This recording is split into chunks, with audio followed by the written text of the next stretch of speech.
Anime fans அனைவருக்கும் வணக்கம். So இன்னைக்கு நம்ம மார்ஷல் யூனிவர்ஸ் சீசன் 4 எபிசோட் 8 தான் பார்க்க போகிறோம். போன எபிசோட் எங்கே முடிஞ்சிருக்குன்னா ஒரு வழியாக சக்ஸஸ்ஃபுல்லாக அந்த ஒரு சிம்பிள் சீல் அப்படிங்கிறத அவன் ரிஃபைன் பண்ணிட்டான். இப்போ லிந்தாங் என்ன பண்ணுறான், அந்த சீல் இருக்கு இல்லையா, அதோட ஹெல்ப்பை வச்சுக்கிட்டு அந்த பள்ளத்தாக்குலேருந்து வெளியில் வந்துகிட்டு இருக்கான். அது என்ன பண்ணுதுன்னா, இங்கே இருக்க அந்த கோல்டு ஆரா எல்லாத்தையுமே அப்சர்வ் பண்ணி எனர்ஜியாக மாற்றி கொடுத்துக்கிட்டு இருக்கு. அதான் அவன் சொல்லிக்கிட்டு இருக்கான், இந்த மாதிரி அதை பண்ணிக்கிட்டு இருக்கு, நான் அந்த எனர்ஜி எல்லாத்தையுமே யூஸ் பண்ணி அடுத்த லெவலுக்கு போயிடுவா அப்படின்னு சொல்லிட்டு கேட்குறான். ஆனால் ஷாவ்தேவ் என்ன சொல்லுதுன்னா, கரெக்டு தான், அதுக்கு அந்த எபிலிட்டி இருக்குது, ஓகே, ஆனால் அவ்வளோ எனர்ஜியும் உன் உடம்பால் ஹேண்டில் பண்ண முடியுமா? இந்த உடம்புக்குன்னு ஒரு லிமிட் இருக்கு இல்லையா, அதை தாண்டி போகணும்னு வச்சுக்கோ, உன் உடம்பு வெடிச்சு இறந்தே போயிடுவ, பார்த்துக்கோ. அதுக்கு ஒரு மிகப்பெரிய எக்ஸாம்பிளே நான் தான், உன் எதிரிக்கே உட்காந்துக்கிட்டு இருக்கேன். ஸோ நீ என்ன பண்ணு, ஒரு பவுண்ட்ரி அப்படிங்கிறத செட் பண்ணி அந்த பவுண்ட்ரிக்குள்ளே இதை யூஸ் பண்ண ஆரம்பி, தேவையில்லாமல் இதை வந்து ஓவராக யூஸ் பண்ணாத அப்படின்னு சொல்லுது. ஓகே, நீ சொல்கிறதும் கரெக்டு தான் அப்படிங்கிறான். இப்போ வெளியில் ஒரு 2 பேர் இருக்காங்கப்பா, அந்த இன் பப்பட் செக்டார் இருக்கு இல்லையா, அதோடைய ஆட்கள். அவனுங்க 2 பேர் பேசிக்கிட்டு இருக்கானுங்க. டேய், எப்போ தாண்டா இங்கேருந்து நம்ம போவோம் அப்படிங்கிற மாதிரி ஒருத்தன் கேட்க, இன்னொருத்தன் என்ன சொல்கிறான், அதான் அந்த புளியை பிடிச்சிட்டோம்லடா, அதை வந்து பப்பட்டாக மாற்றினதுக்கப்புறம் அதை யூஸ் பண்ணி லிந்தாங்கோட உடம்பை கண்டுபிடிச்சி அவங்ககிட்ட இந்த ட்ரெஷரை எடுத்துட்டோன்னு வச்சுக்கோ, நம்ம இங்கேருந்து போயிடலாம் அப்படின்னு சொல்லிட்டு பேசிக்கிட்டு இருக்கான். இப்போ லிந்தாங் வந்து பயங்கர கோவமா உள்ளுக்குள்ளேருந்து வெளியில் வராங்க. வெளியில் வந்து எங்கடா ஷாவியான் அப்படின்னு சொல்லிட்டு கேட்குறான். அவனுங்க எல்லாத்தையுமே சொல்லிடுறானுங்க. இவன் இங்கேருந்து கோவமாக கிளம்பி போகிறான். அங்கே அந்த செக்டார் லீடர் என்ன தெரியுமா பண்ணியிருக்கான், மற்ற செக்டார் இருப்பாங்கல்ல எல்லாருமே அந்த இடத்துக்கு வர வச்சிருக்கான். அவன் சொல்கிறான், இன்றைக்கி நான் ஒரு முக்கியமான விஷயம் பேசுறதுக்காக உங்களை எல்லாரையும் வர வச்சிருக்கேன். இந்த மனுஷன் என்ன சொல்கிறான்னா, இவங்க வாழ்ந்துட்டு இருக்க அந்த தாவாங் கவுண்டி இருக்கு இல்லையா, அது வந்து ரொம்ப பெரிய ஒரு இடங்க. இருந்தாலும் அந்த 4 ஃபேமிலி அப்படிங்கிறத கம்பேர் பண்ணால் இவங்களோட ஸ்ட்ரென்த் அப்படிங்கிறது ரொம்ப கம்மியாக இருக்குது. அதுக்கு காரணம் என்ன, நம்ம எல்லாருமே சண்டை போட்டு தனித்தனியாக பிரிஞ்சிருக்கிறது தான் காரணம். நம்ம எல்லாருமே ஒன்று சேரணும், நம்ம மட்டும் ஒன்று சேர்ந்துட்டோம் அப்படின்னா அந்த 4 ஃபேமிலிலாம் ஒரு பெரிய விஷயமே இல்லை அப்படின்னு பேசிக்கிட்டு இருக்கான். இவன் இப்படி பேசுறதை கேட்ட உடனே மற்ற ஃபேமிலிஸ் எல்லாம் என்ன சொல்கிறாங்கன்னா, ஆமாம் கரெக்டு தான், நம்மலாம் வந்து எப்பயோ ஒன்று சேர்ந்துருக்கணும், நான் வந்து அதுக்கு சம்மதம் தெரிவிக்கிறேன் அப்படின்னு சொல்லிட்டு ஒரு சில பேர் சொல்கிறாங்க. ஆனால் எப்போவுமே எடுக்க முடக்கா பேசுறதுக்கு ஒரு சில பேர் இருப்பாங்க இல்லையா, அதே மாதிரி ஒரு 2 ஃபேமிலி என்ன சொல்கிறாங்கன்னா, இல்லைப்பா இதெல்லாம் வந்து இப்படி சட்டுன்னு முடிவு எடுக்க முடியாது, நாங்கள் யோசிச்சு சொல்கிறோன்னு சொல்லிட்டு டிமானிக் செக்டார் சொல்லிட்டு. இன்னொருத்தர் என்ன சொல்கிறான், ஆமாப்பா நான் திரும்ப போய் எல்லாருக்கிட்டையும் கலந்து பேசிட்டு அப்புறம் சொல்கிறேன்னு சொல்லிட்டு அவன் சொல்கிறான். இப்போ இந்த ஆள் என்ன பண்ணுறான் தெரியுமா, அந்த ஒரு டைகரை வெளியில் இழுத்துட்டு வரான்ப்பா. அதை பார்த்தோன்னே இவனுக்கு புரிஞ்சு போச்சு, ரைட்டு பக்கி எதையோ பிளான் பண்ணுது அப்படிங்கிறது புரிஞ்சிச்சு. இப்போ அந்த லீடர் வந்து பேச ஆரம்பிக்கிறான். அவன் என்ன சொல்கிறான், இந்த ஒரு புலி யாருதுன்னு உங்கள் எல்லாருக்குமே நல்லா தெரியும், இதை நான் என்ன பண்ண போகிறேன்னா பப்பட்டா மாற்ற போகிறேன், மாற்றி அவனை கண்டுபிடிச்சி அந்த ட்ரெஷரை நான் எடுக்க போகிறேன் அப்படிங்கிறான். இப்போ யோசிச்சு பாருங்கள், ட்ரெஷரை இவன் எடுத்துட்டான்னு வச்சுக்கோங்க, என்ன பண்ணுவான், இவனை எதிர்க்கிற அந்த டிமானிக் செக்டாரையும் இன்னொரு செக்டாரையும் போட்டு தள்ளுவான். ஸோ இதை தான் வந்து அவங்களும் யோசிக்கிறாங்க. இப்போ அந்த ஆள் என்ன பண்ணுறான்னா, அந்த ஒரு புலியை பப்பட்டா மாற்றணும் அப்படின்னு சொல்லிட்டு ட்ரை பண்ணுறான். ஆனால் அவன் ட்ரை பண்ணிக்கிட்டே இருக்கும்போது அவனோட முயற்சியெல்லாம் வீணாக போகிற மாதிரி என்ன ஆகுதுன்னா, அந்த புலியை சுற்றி ஒரு எனர்ஜி அப்படிங்கிறது ஃபார்ம் ஆகுதுங்க. அவனால் ஒன்றுமே பண்ண முடியாது. யாரா அது அப்படின்னு பார்த்தா நம்ம லிந்தாங் தான், வேற யாரு. இவன் உயிரோட வந்ததே பல பேருக்கு பயங்கரமான ஒரு ஆச்சரியம். அந்தால என்ன சொல்கிறான், நீ வெளியில் வருவேன்னு நான் எதிர்பார்க்கலப்பா, அதனால தான் இந்த ஒரு டைகரை பிடிச்சி இதை யூஸ் பண்ணி உன்னை கண்டுபிடிக்கலாம்னு நினச்சேன் அப்படின்னு சொல்லிக்கிட்டு இருக்கான். இப்போ நம்ம ஹீரோக்கு பயங்கர கோவங்க, இன்னைக்கு உன் மேலே ரிவெஞ்ச் எடுத்தே தீர்வேண்டா அப்படிங்கிறான். உடனே அந்த ஹல்க்கு அவர் வந்து எகிரின் வரார் சண்டை போடலான்னு சொல்லிட்டு இவன் சிம்பிளாக ஒரு பேரியர் அப்படிங்கிறத யூஸ் பண்ணி தள்ளி விட்டான். தள்ளி விட்டது மட்டும் இல்லாமல் ஒரு பூனைக்குட்டியை பிடிக்கிற மாதிரி அவனை அப்படியே பிடிச்சிட்டாங்க. அந்தாலும் யோசிச்சு பாருங்க, இதுக்கு முன்னாடி எப்படி கதற விட்டான், இப்போ அவன் கதறிட்டு இருக்கான், டே என்னை விட்டுறா, டே என்னை விட்டுறா அப்படின்னு சொல்லி கதறிட்டு இருக்கான். யாராவது என்னை காப்பாத்துங்கடா காப்பாத்துங்கடா அப்படிங்கிறான். ஆனால் லிந்தாங் என்ன பண்ணுறான், ரொம்ப ஈஸியாக அவனை அப்படியே சுருக்கி ஒன்றும் இல்லாத மாதிரி சாகடிச்சிடுறாங்க. இதை பார்த்தோன்னா பயங்கர அதிர்ச்சி எல்லாருக்குமே, இது என்ன பவர்றாது, இவனோட 6 மாதத்தில் இந்த அளவுக்கு ஸ்ட்ராங் ஆகிட்டான் அப்படிங்கிற மாதிரி யோசிக்க ஆரம்பிக்கிறாங்க. இப்போ அந்த லீடர் என்ன தெரியுமா சொல்கிறான், இவனை பாருங்க என்னோட எல்லரே கொண்டுட்டான், எல்லாருமே சுற்றி வாங்க இவனை பிடிங்க அப்படிங்கிறான். அதான் நம்ம ஹீரோ சொல்கிறான், எப்பா இந்த பிரச்சனை வந்து எனக்கும் இன் பப்பட் செட்டாருக்கும் தான், நடுவில் நீங்கள் வர வேண்டிய அவசியம் கிடையாது, இங்கே பாருங்கள் அப்படி மீறி வந்தீங்கன்னா அந்த ஆளுக்கு என்ன நடந்துச்சோ அதே முடிவு தான் உங்களுக்கும் நடக்கும் அப்படிங்கிறான். எல்லாருமே திருன்னு பார்த்துக்கிட்டே இருக்காங்க. அந்த டைமில் அந்த டீமன் செக்டார் இருக்காங்கல்ல, அவங்க என்ன சொல்கிறாங்க, எப்பா இது வந்து இன் பப்பட்டுக்கும் லிந்தாங்கும் நடுவில் இருக்கிற பிரச்சனை, நம்ம இதுக்குள்ளே போக வேண்டிய அவசியம் கிடையாதுப்பா அப்படின்னு சொல்லிட்டு ஒதுங்கிடுறாரு. இதுக்கு முன்னாடி அவன் தான் இந்த டயலாக சொல்லியிருப்பான், இது வந்து எனக்கும் அவனுக்கும் நடுவில் இருக்க பிரச்சனை, நீங்கள் உள்ளுக்குள்ளே வராதீங்கன்னு சொல்லியிருப்பான்ல, அதே தான் karma is a boomerang man. So இப்போ எல்லாருமே ஒதுங்கிட்டாங்க, வேறு வழி கிடையாது, அவனே இறங்கி சண்டை போட வேண்டிய ஒரு நிலைமை.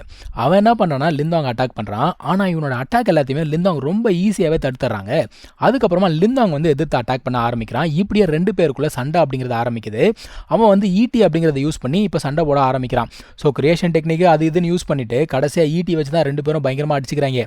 ஸோ ஃபிசிக்கலாக பார்த்தீங்கன்னா நம்ம லிந்தாங் வந்து கொஞ்சம் வீக் தான், இருந்தாலுமே அந்த ஆளுக்கு பயங்கரமான டஃப் அப்படிங்கிறத கொடுக்குறாங்க நம்ம ஹீரோ. சுற்றி இருக்கவங்க பார்க்குறாங்க, என்னடா இந்த பையன் பார்த்தா அந்த அளவுக்கு ஸ்ட்ராங்காக இருக்க மாதிரி கூட தெரியல, ஆனால் இவனையே ஈஸியாக ஹேண்டில் பண்ணுறானே அப்படிங்கிற மாதிரி பார்த்துக்கிட்டு இருக்காங்க. இப்போ அந்த ஆள் என்ன சொல்கிறான், டே பையா உன்னை சும்மா விட மாட்டேன், என்னோட கிரியேஷன் டெக்னிக் வச்சு உன்னை என்ன பண்ணுறான் பாரு அப்படிங்கிறான். நம்ம ஹீரோ பார்க்குறான், ஓ இதுக்கு பேர் கிரியேஷன் டெக்னிக்கா, கிரியேஷன் டெக்னிக் தான் என்ன அப்படிங்கிறத நான் காட்டுறேன் பாடுறான்னு சொல்லிட்டு அவனுடைய கிரியேஷன் டெக்னிக் அப்படிங்கிறத யூஸ் பண்ணுறாங்க. அவன் போன முறை யூஸ் பண்ணதை விட இந்த முறை அவனோட டெக்னிக் வந்து பயங்கர பவர்ஃபுல்லாக இருக்குது. இந்த ஆளை வந்து டிஃபீட் பண்ணிடுச்சு. இருந்தாலும் அவன் என்ன பண்ணுறான், மறுபடியும் ரெண்டாவது முறை அட்டாக் பண்ணுறான்.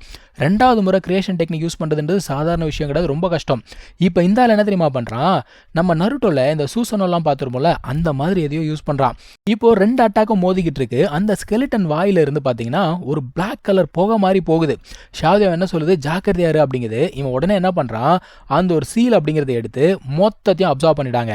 அப்சர்வ் பண்ணிட்டு இப்போ அடிக்கிறான் பாருங்க ஒரு அடி, அந்த ஆள் டோட்டல் டிஃபீட். எல்லாரும் பார்க்குறாங்க, டேய் இந்த பையன் பயங்கர ஸ்ட்ராங் ஆகிட்டான்டா, இந்த தாவாங் கவுண்டியில் இதுக்கப்புறம் இவன்கிட்ட சண்டை போகிறதுக்கு யாரா இருக்காங்க அப்படின்னு யோசிக்க ஆரம்பிக்கிறாங்க. இவன் கீழே இறங்கி வந்துட்டான். இறங்கி வந்தோன்னா அவனுக்கு சும்மா இல்லைங்க, அவ்வளோ சீக்கிரம் விட்டுருவானுங்களா என்ன, கூப்பரா எல்லாரையும் ஃபார்மேஷன் ஆக்டிவேட் பண்ணுறா அப்படிங்கிறானுங்க. ஸோ மொத்த பயல்களும் ஒன்று சேர்ந்து ஒரு ஃபார்மேஷன் அப்படிங்கிறத போடுறாங்க. அதனால என்ன சொல்கிறான், தம்பி நீ வந்து எவ்வளோ வேணால் ஸ்ட்ராங்காக இருக்கலாம், ஆனால் எங்கள் செக்டார் ஃபார்மேஷன்லேருந்து தப்பிக்க முடியாது, ஒழுங்கு மரியாதை உன்னோட ட்ரெஷரை கொடுத்துரு அப்படிங்கிறான். நம்ம ஹீரோ என்ன சொல்கிறான்னா, இங்கே பாரு என்கிட்ட நெகோஷியேட் பண்ணுற அளவுக்கு உனக்கு தகுதி கிடையாது அப்படிங்கிறான். அந்த ஆளுக்கு எவ்வளோ கோவம் வரும், போடுங்கடா ஃபார்மேஷனை, இவனை முடிச்சு விடுங்கடா அப்படிங்கிறாங்க. ஆனால் நம்ம ஹீரோ என்ன பண்ணுறான், அந்த சீலை வந்து ஆக்டிவேட் பண்ணுறான். ஆக்டிவேட் பண்ண உடனே அது என்ன பண்ணுது, ஃபார்மேஷன் பவர் எல்லாத்தையும் உரிய ஆரம்பிக்குது. இவங்க யாருக்கும் ஒன்றும் புரியல, இது என்ன பவர், என்னடா ஒரு மாதிரி ஸ்ட்ரேஞ்சாக இருக்குது அப்படின்னு பார்க்குறாங்க. இப்போது இந்த இடத்துல ஒரு எனர்ஜி ஃப்ளக்சுவேஷன் கிரியேட் ஆகுதா, அதே சமயத்தில் அங்கே சின்சு இருக்கா இல்லையா, அவள் வந்து ஏதோ ஒரு விஷயத்தை செக் பண்ணிட்டு இருக்கா. அவங்களுமே ஒரு ஃபார்மேஷனை தான் செக் பண்ணிட்டு இருக்காங்க. யாரோ ஒருத்தர் வேணுனே ஃபார்மேஷன் எல்லாத்தையும் உடச்சிக்கிட்டு இருக்காங்க. இப்போ வந்து பார்த்தீங்கன்னா இந்த 100 டைனாஸ்டி காம்படிஷன் அப்படிங்கிறது நடக்க போது, அந்த காம்படிஷனை தடுக்கணும் அப்படிங்கிறதுக்காக யாரோ சதி செய்கிறாங்க அப்படிங்கிற மாதிரி யோசிக்கிறாங்க. இப்போ இவங்களுக்கு அந்த எனர்ஜி ஃப்ளக்சுவேஷன் ஃபீல் ஆகுதுங்க. இவங்க அப்படியே பார்க்குறாங்க, அந்த கிழவன் சொல்லுது, இந்த எனர்ஜி ஃப்ளக்சுவேஷன் பார்த்தா சாதாரணமாக இல்லை, ஏதோ ஒரு பெரிய ட்ரெஷர் தான் போல தெரியுது, நம்ம போய் செக் பண்ணலாமா அப்படின்னு கேட்குது. ஆனால் இவன் என்ன சொல்கிறா, இல்லை நம்ம இங்கே வந்தது இந்த ஃபார்மேஷனை பார்க்கறதுக்கு தான், இந்த வேலையை நம்ம பார்ப்போம், நம்ம போனோம் அப்படின்னா டீச்சர்கிட்ட இருந்து இன்ஸ்ட்ரக்ஷன் வரட்டும், நம்ம போகலாம் அப்படிங்கிறா.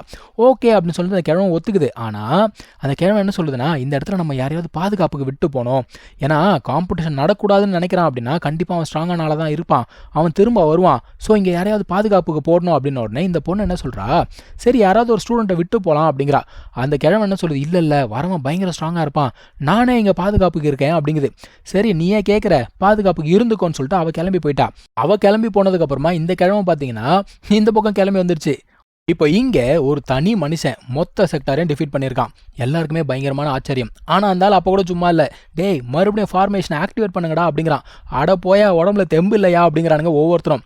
அந்த சமயத்தில் கரெக்டாக அந்த லீடரோட பையன் அங்கே வர, இவன் என்ன சொல்கிறான்னா, கரெக்டான நேரத்தில் வந்திருக்க, அந்த ஒரு பீஸ்ட்டை கொன்னுடு அப்படிங்கிறான். ஆனால் அந்த பையன் என்ன தெரியுமா பண்ணுறான், நம்ம ஷாவியான ரிலீஸ் பண்ணி விட்டுறான். அதுக்கப்புறமா லிந்தாங்கிட்ட சொல்கிறான், இந்த மாதிரி தயவு செஞ்சு என் செக்டாரை மன்னிச்சு விட்டுரு அப்படிங்கிறான். இதை பார்த்தோன்னே இந்த ஆளுக்கு கோவம் வந்தது, சொந்த புள்ளையே வந்து அட்டாக் பண்ணுறான். இப்போ இந்த ஆளுக்கு புத்தி சுத்தமாக வரல. மறுபடியும் நம்ம ஹீரோ அட்டாக் பண்ணலான்னு சொல்லிட்டு போகும்போது இவன் என்ன பண்ணுறான்னா, அந்த சீலை யூஸ் பண்ணி அவனே உள்ளுக்குள்ளே இழுத்துறான்ப்பா. இப்போ அந்த ஆள் செத்து போயிட்டான். ஆனால் அவனோட ஒரு சில மெமரிஸ் அப்படிங்கிறத இவனால் பார்க்க முடியுது. ஸோ ஒரு வழியாக இந்த சண்டை அப்படிங்கிறது முடிஞ்சு போச்சு. இவன் வந்து பார்த்தீங்கன்னா இந்த ஒரு இடத்துலேருந்து கிளம்ப வேண்டிய டைம். ஸோ இவங்களுக்கு நன்றி அப்படிங்கிறத சொல்கிறான். ஏன்னா இவனுக்கு வந்து பார்த்தீங்கன்னா புதுசாக க்ளோத்ஸ் அப்படிங்கிறது கொடுத்துருக்காங்க, யுவான் பில்ஸ் எல்லாமே கொடுத்துருக்காங்க. ஆனால் அந்த மனுஷன் என்ன சொல்கிறாரு, எப்பா நன்றியெல்லாம் சொல்லி காமெடி பண்ணிகிட்டு இருக்காத, எங்களுடைய மிகப்பெரிய எதிரியை நீ வந்து அழிச்சிருக்க, அதை கம்பேர் பண்ணும்போது இதெல்லாம் பெரிய விஷயமே இல்லை அப்படிங்கிறாங்க.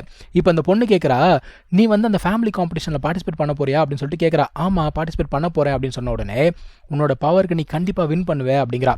அது மட்டும் இல்லாமல் இப்போ நம்ம ஹீரோ வந்து பார்த்தீங்கன்னா ஒரு ஹெல்ப் கேட்குறான். அந்த ஒரு ஈகிள் கிளான் வந்து உங்களுக்கு ஞாபகம் இருக்கும்னு நினைக்கிறேன். அந்த ஈகிள் கிளானை இவன் வந்து பாதுகாக்க சொல்கிறான். உங்களை நான் ஃபியூச்சரில் மீட் பண்ண அப்படின்னா கண்டிப்பாக அதுக்கான கைமாற நான் பண்ணிடுறேன்னு சொல்லிட்டு அவன் கிளம்பி போகிறான். இப்போ இந்த பொண்ணுக்கு வந்து பார்த்தீங்கன்னா நம்ம ஹீரோ ரொம்ப பிடிச்சிருக்கு. அதான் அவங்க அப்பா கேட்குறாரு, உனக்கு தான் அவனை பிடிச்சிருக்குல்ல, அவங்ககிட்ட சொல்லலாம்ல அப்படின்னு சொல்லிட்டு கேட்குறாரு.